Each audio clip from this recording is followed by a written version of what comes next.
Okey, Qadiani ini adalah satu fahaman yang timbul di India. Dia ni wujud pada tahun 1889.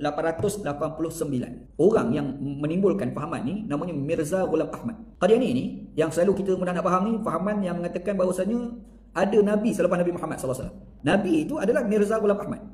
Dia tu claim dia ni Nabi. Dia claim dia adalah Nabi. Dia di India lah. Dia di India. Asalnya dia Muslim lah. Dia ni Qadian. Dia Punjab. Lepas tu dia mati dekat Pakistan. Dia mati di Pakistan, di Lahore. Kubur dia kat Lahore lah. Mirza Ghulam Ahmad ni lahir dekat Punjab, India, tapi mati dekat Pakistan. Kubur dia dekat Lahore, Pakistan. Lahore ni di Pakistan. Yang Qadian ni di India. Zaman dulu ni dia belum pecah lagi Pakistan India. Dulu India ni sama je di zaman dahulu gitu. Macam mana fahaman ni boleh keluar? Semua ni bermula daripada sejarah penjajahan dekat India. Era British. Isu ni era British. Okey, British ni kalau kita baca sejarah India, British ni dia masuk dekat negara India ni semuanya bermula pada tahun 1857. Mirza Ghulam Ahmad dilahirkan 1835. Tu berapa tahun tu ketika maksudnya dia lahir dulu. Lepas tu dalam sekitar umur dia berapa, 35, 57 tolak 35. Berapa 22 tahun. Umur dia 22 tahun. Jadi umur 20 tahun tu, masa tu penjajah masuk ke negara India. Penjajah ni dia nak lawan orang-orang India yang beragama Islam dan Hindu. Macam mana nak buat? Dia lawan. Antara cara yang penjajah buat ni adalah kita kena serap agama Kristian kepada orang-orang India. Sebab di India pada masa tu ni agama yang berdominasi ni dua. Pada masa tu agama Islam dan Hindu. Dia ada agak agama-agama lain, tapi yang besar ni dua ni. Sehingga bergaduh lah. Dia bergaduh ni bukan cerita baru. Sebelum tu dah gaduh dah. Sebab tu kalau kita baca sejarah India, dia ada satu orang namanya Raja Jalaluddin Akbar. Dia seorang Muslim Berelui, dia fahaman Berelui. Dia berkahwin dengan puteri Hindu. Nama puteri itu Juda. Ada sejarah tu, kena baca lah sejarah India panjang. Anak tak nak cerita tu panjang. Nanti terlupa nak cerita pasal Qadiani. Jadi dia bergaduh tau. Jadi bila dua agama ni dia beramai dekat India, masuk British. Bila British masuk, British ni dia cuba nak serap agama Kristian ke dalam masyarakat India dengan kepercayaan kalau orang India tinggalkan Hindu, tinggalkan Islam, beragama nak Kristian, maka situlah British boleh kuat. Makanya banyak sekolah-sekolah mubaligh Kristian ditubuhkan dekat India pada masa itu. Bukan sekadar itu, mereka buat hospital. British buka hospital, lepas tu buka college dan juga buka pusat-pusat kebajikan yang dikendalikan oleh gereja. Dia buat. Juga terjemah Bible dalam bahasa British kepada bahasa India, orang India. Yang ada dia orang ni cakap Urdu, ada cakap Hindi, ada cakap Bengali, ada Punjabi. Itu kan dia ada. Itu sebaran cara dia orang nak sebarkan fahaman Kristian, agama Kristian kepada orang India. Bila disebarkan agama Kristian, maka di situ tu menyebabkan orang India ni, orang tempatan ni lawan. Jadi dalam kalangan Islam, sebenarnya Kristian pada masa tu dia lebih menganggap Islam lebih ancaman berbanding agama Hindu. Jadi Kristian pada masa tu tidak, Hindu pun ada, Islam pun ada. Dia rasa Islam lebih terancam kalau dibandingkan dengan Hindu. Hindu dia rasa bukan satu ancaman, tapi kalau Islam ni ancaman. Jadi dia orang cuba lakukan gila-gila untuk merosakkan pemahaman orang Islam terhadap agama Islam.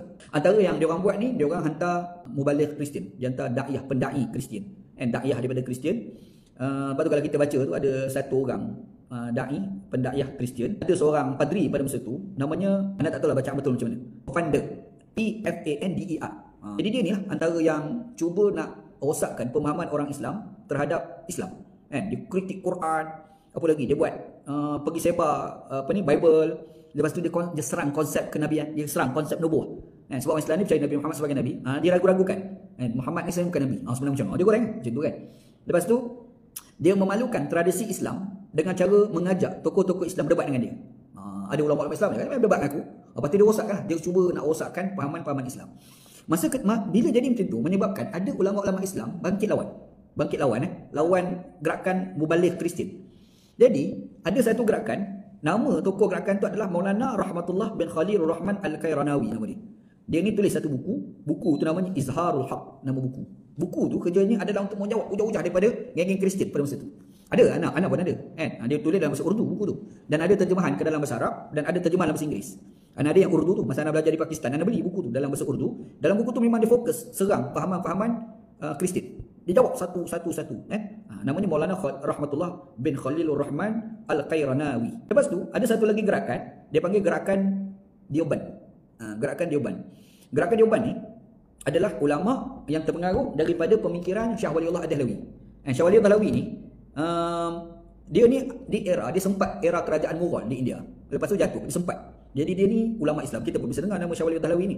Jadi Syah Waliullah Ad-Dahlawi ni dia dah bawa gerakan mengajar orang terhadap Al-Quran dan hadis Nabi sallam hadis, macam mana Quran, macam mana dia dah ajar lah kan. Dia ada tulis buku banyak lah berkenaan dengan Islam ni kan. Jadi lepas era dia tu ada beberapa ulama-ulama Islam yang terpengaruh dah dengan pemikiran-pemikiran dia bawa. Dalam ucapan pun sering quote perkataan-perkataan Syawali Dahlawi. Antaranya ada seorang ulama ni namanya Maulana Muhammad Qasim Nanautawi. Maulana Qasim Nanautawi. Dia ni sedih meninggal umur muda. Masa dia meninggal umur dia 44 tahun. Lepas tu dia ada seorang kawan dia. Nama kawan dia tu adalah Maulana Rashid Ahmad Gangouri, nama dia. Dua ulama ni buat pengajian. Asal gerakan dia buat pokok ada satu pokok. Dia duduk kat situ, dia mengajar, ada orang mengaji. Dia mengaji. Dia pun mengajar lah, mengajar. Sebenarnya asal dia mengajar ni nak lawan geng penjajah. Sebab penjajah British dia masuk bukan semata-mata nak jajah, tapi dia pergi serap pula agama Kristian dan nak memurtadkan orang Islam. Jadi dia orang ni kata kita kena mengajar, kita kena dakwah, kita kena lawan naratif Nasrani ni. Kita kena mengajar lah. Dia mengajar kat pokok. Ngajak pokok tu. Jadi dia ni bermula dengan dua orang, Muhammad Qasim Nanautawi, satu lagi Rashid Ahmad Gangouri. Jadi dia mengajar. Bila dia mengajar, ada pula seorang lagi yang asal mengaji, lepas tu jadi orang alim. Namanya Maulana Yaqub Nanautawi. Jadi tiga orang dia pun start mengajar di satu tempat. Tempat itu diwakafkan oleh tuan tanah menjadi satu universiti. Dulu sekolah je, mengaji biasa je. Sekarang jadi universiti besar lah sekarang kan.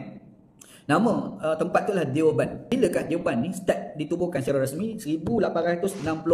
Tuan tanah Deoban tu namanya Haji Abid Hussein nama dia. Ni di India, di Deoban, India. Okey. Jadi sekarang ni universiti dah. Kalau kita pergi kat India tu ada Deoban, Universiti Darul Ulum Deoban. Lama Universiti tu dah lama. Start 1866. Bermula daripada mengaji kat bawah pokok, lepas tu besar sikit jadi madrasah, hari ni dah jadi universiti. Kat Malaysia ni antara orang belajar dekat situ tu Allahyarham Tuan Guru Ni Aziz. Tuan Aziz belajar situlah. Deoban. Daripada Deoban tu ramai orang keluar mengaji tersebar dekat seluruh dunia. Ada dekat Pakistan banyak universiti tertubuh yang datang daripada orang mengaji kat Deoban, dia panggil Deobandi. Dan Ana daripada dari situlah. Ana belajar Pakistan ni kat Deobandi. Ana belajar dekat Maulana Salimullah Khan. Maulana Tok Salimullah Khan ni mengaji di Deoban. Asalnya adalah gerakan untuk nak lawan penjajah asalnya. Sebab penjajah nak serap agama Kristian. Yang ni orang panggil gerakan-gerakan pada masa tu. Deobandi ni dia punya konsep kita kena pegang Quran, kita kena pegang hadis. Kalau kita nak ambil tasawuf pun jangan sampai merepek. Macam tu. Jangan sampai merepek. Rupa-rupanya ada satu kelompok lain tak setuju dengan Deoban. Tak setuju dengan Deoban ni. Kelompok tu panggil Barelwi. Pun di India. Datang pada India di satu tempat nama Uttar Pradesh. Uttar Pradesh di India. Ada seorang tokoh Barelwi, Ahmad Reza Khan nama dia. Dia ni bangkit, dia pergi lawan Deoban. Dia pergi lawan. Maka di situ tu lahir satu fahaman namanya fahaman Barelwi dia panggil. Fahaman Barelwi. Barelwi ni ada cerita dalam kuliah kita sebelum ni lah. Masa perlawanan terhadap penjajah pada masa tu yang dilakukan oleh ulama-ulama Islam ni, yang anda sebut tadi lah Maulana Rahmatullah, lepas tu Maulana Muhammad Qasim, Maulana Rashid Ahmad, Maulana Yaqub, ni yang anda sebut nama-nama tadi tu kan. Perlawanan tu berlaku. Rupa-rupanya celah-celah tu ada satu lagi kelompok yang lahir, orang tu nama Mirza Ghulam Ahmad. Mirza Ghulam Ahmad.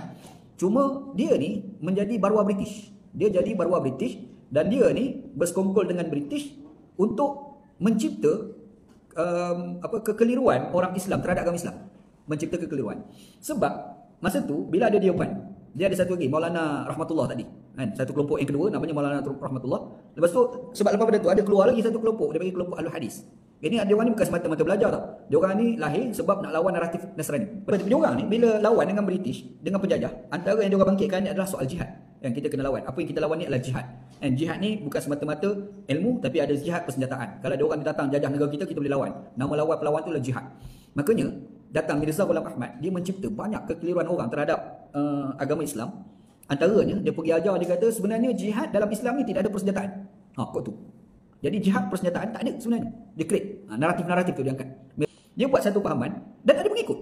Dan dia ni berasal pada Qadian. Disebabkan dia berasal pada Qadian, makanya dia dipanggil sebagai Qadiani. Dia ni ada beberapa benda-benda pelik lah dalam pahaman yang dia kemukakan.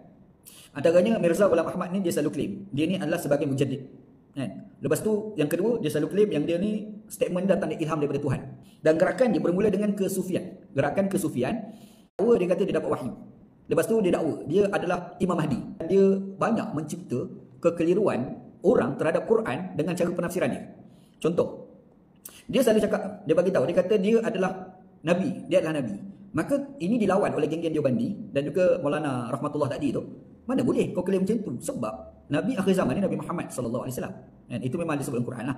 Kita kena tengok dalam Al-Quran surah Al-Ahzab ayat 40. Allah Taala kata tidaklah Muhammad itu bapa seseorang di kalangan kamu, tetapi dia adalah utusan Allah dan penutup segala nabi. Wa khatam.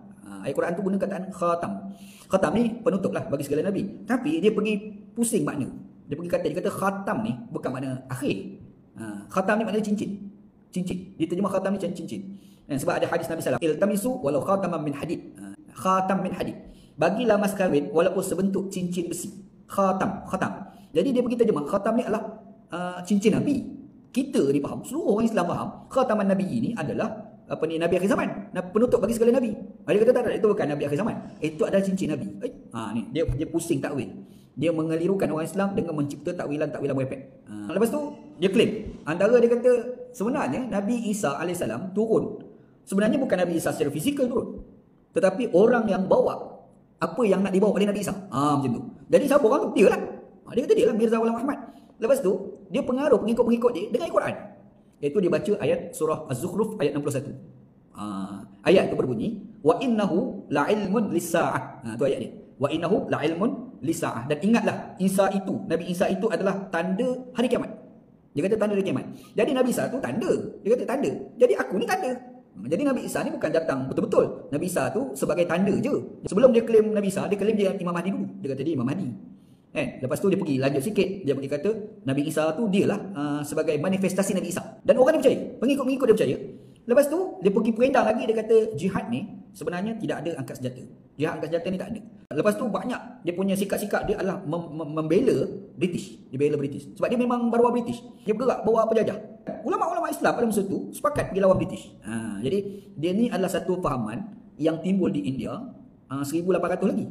Kan? Dia dah start. Tapi fahaman tu bergerak. Di Malaysia pun ada Qadiani ni. Kalau kita rajin pergi kat Gombak, ada satu tempat dia panggil Kampung Nakhoda. Kampung Nakhoda ni kalau kita pergi, dia ada satu banglo besar. Lepas tu dekat pagar luar dia tu ada papan tanda besar, dia tulis Qadiani bukan agama Islam.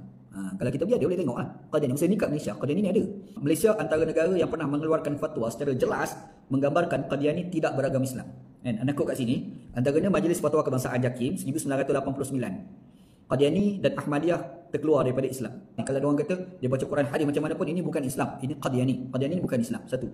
Yang keduanya, kalau kita tengok fatwa yang dikeluarkan oleh Selangor, kalau kita ingat dulu ada seorang mufti pun belajar di Dewan India, namanya Datuk Ishak Baharom.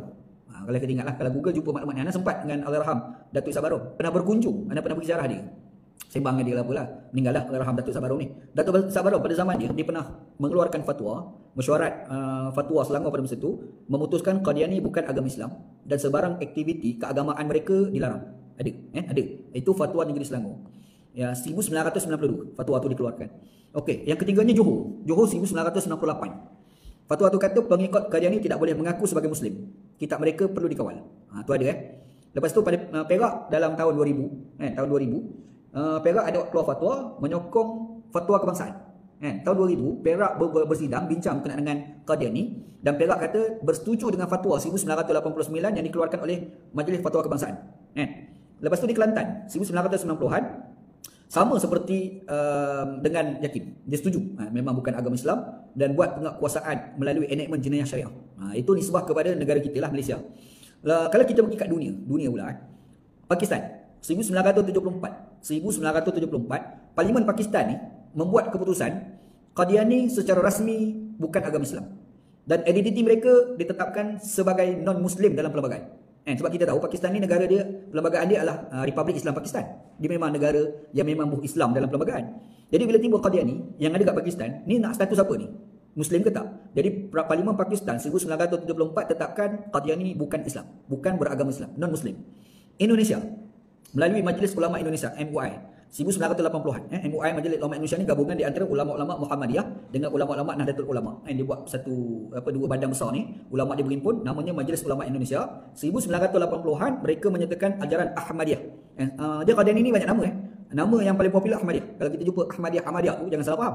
Sebab ada Ahmadiyah ni tarikat, ada satu lagi Ahmadiyah bukan tarikat. Dia adalah fahaman Qadiani. Nama lain. Kat Malaysia ni diguna nama Ahmadiyah lah. Jadi Indonesia melalui Majlis Ulama Indonesia 80-an menyatakan ajaran Ahmadiyah ni tidak selaras dengan Islam Sunnah. Bukan. Dia bukan Islam Sunnah. Ini daripada Majlis Ulama Indonesia MUI Indonesia lah 1980-an. Okey, di Mesir melalui Al-Azhar 1950-an, diulang sebut 1970-an, menolak dakwaan kenabian Mirza Ghulam Ahmad dan mengiktiraf mereka bukan Muslim. Al-Azhar. Ada satu lagi iaitu India. Di India ni adalah Deobandi, Darul Ulum Deoband. Keluar fatwa 1900. 1900 lagi. Dia orang pernah keluar fatwa mengatakan Qadiani ni memang bukan agama Islam. Yang ni anda nukilkan statement-statement daripada dalam negara dan luar negara berkenaan dengan fahaman Qadiani ya. Jadi Qadiani ni memang ada. Dan sebenarnya hari ni dia banyak tersebar. Kalau kita pergi ke negara barat, dia ada fahaman Qadiani atas nama Ahmadiyah dan mereka selalu klaim dekat negara luar dia orang ni adalah Islam. Kan? Tapi dalam banyak institusi Islam dalam dunia ni mengatakan mereka ni bukan Islam lah gitu,